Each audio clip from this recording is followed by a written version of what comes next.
Mwandiki munene wa kiama kia DCP Nelson Obaga ugite BAKEREKANIA itekire ITHURANO BIONTHE BININI Kenya mweri wa Novemba na barinda witikio bagachinda kiaria ndira gucemanite na kiama bakiama kiu MERU. Obaga ugite bimwe biri BIIJITE bakethirwa barinda utongeria burungi kibwa kiama kiu MERU miario yawe ni gwati mbaru ni Patrick Buriungi, James Methika na Kinya Timothy Kithenje.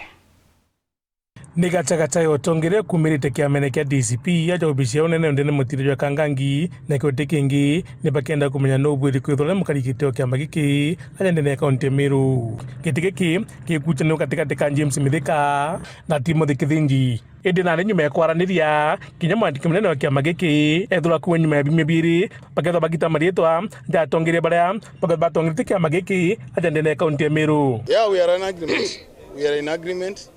We are going to form a team of the county executive. I have advised what we have not done. That's what we have agreed.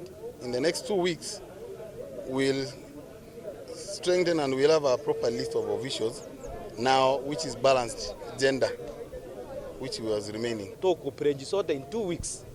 Toga karande, to amwe. No ogatweka na bauga baka register in numbers kenda ntukuweja by making informed decision because most of the aspirants here are not registered. To an aspirant bakumo the corner, but they are not registered in the party. That was another issue that we could make an informed decision today.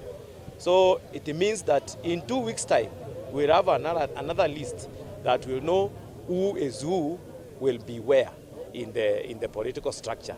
And that's why the issue of the chairmanship was cured after due consultation and concurrence with my brother Timothy, whom you know too well that he has been our farm member.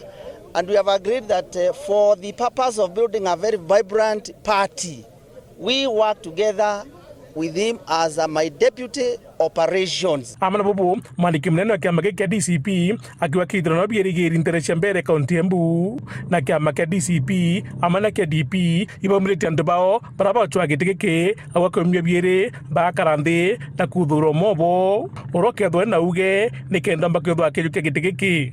Currently we have a DP candidate and a DCP candidate, but we want to see a winning formula.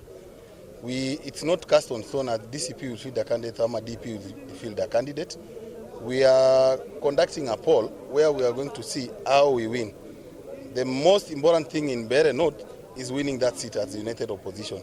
So if DCP and DP, we are going to agree on how to win that seat.